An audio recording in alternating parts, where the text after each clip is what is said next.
முக்கியமா என்னன்னா இதுல இப்போ போயிடுறாங்க, டூரிஸ்ட் விசால போறாங்க. ஓகே. அவங்க நார்மல் ஒர்க் விசால போறாங்கன்னா நமக்கு வந்து அந்த டேட்டா இருக்கும், யார் யார் எங்க போறாங்கன்னு. இங்க டூரிஸ்ட் விசால போயிட்டு விசா முடிஞ்சிடும், அதுக்கப்புறம் போய் அங்க மாட்டிக்கிறாங்க. அப்ப என்ன ஆயிடுது, நம்ம அவங்கள கூட்டிட்டு வர்றது வந்து கொஞ்சம் சிக்கல் ஆயிடுது. அது ஒண்ணு. ரெண்டாவது வந்து போனதுக்கு அப்புறம் வந்து அவங்களோட போன் எல்லாம் புடிங்கி வச்சிடுறாங்க. ஓகே. இவங்க கிட்ட போன் கிடையாது. போன் இருந்தா தானே அவங்க வந்து கான்டாக்ட் பண்ணுவாங்க. கொஞ்சம் இவங்க வந்து இல்ல இது தப்பான வேலை, நான் வந்து பண்ண முடியாது அப்படிங்கும் போது இவங்க போன் எல்லாம் புடிங்கி வச்சிடுறாங்க. அதுல வந்து கொஞ்சம் பேர் மாட்டிக்கிறாங்க. சோ அங்க போனதுக்கு அப்புறம் வந்து that becomes more difficult for us to repatriate தம்.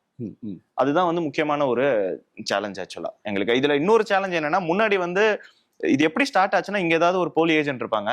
அந்த ஏஜென்ட் வந்து இவங்களை ரெக்ரூட் பண்ணி அனுப்பிச்சிட்டு இருந்தாங்க. அப்போ வந்து நம்ம ஏஜென்ட்டை வந்து அரெஸ்ட் பண்ணுவோம், ஏஜென்ட் மேல நடவடிக்கை எடுப்போம். இப்போ ஒரு படி மேல போய் என்ன ஆச்சுன்னா, அங்க இருக்கிறவங்க வந்து ஒரு சிலர் வந்து ஏஜென்ட் ஆயிடுறாங்க. ஓகே. சொந்தக்காரனே, இப்ப நான் சொன்னேன் இல்லையா, வெளியில வரணும்னா இன்னொருத்தனை ரெக்ரூட் பண்ணாதான் ஒன்ன விடுவாங்கிறாங்க.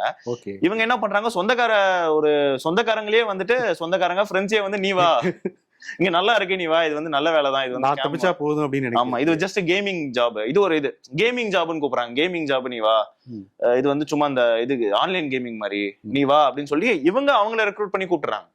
சோ ஒரு சொந்தக்காரங்க சொல்லும் போது they will believe இல்லையா. ஆமா. சோ இப்ப அந்த மாதிரி போக ஆரம்பிச்சிடறாங்க. சோ இப்ப ரெக்ரூட் பண்றவங்க வந்து நம்ம ஆளுங்களே அங்க இருந்து வேற இருக்காங்க. சோ அது ஒரு வகையில வந்து ஒரு பெரிய சேலஞ்ச் தான் நமக்கு.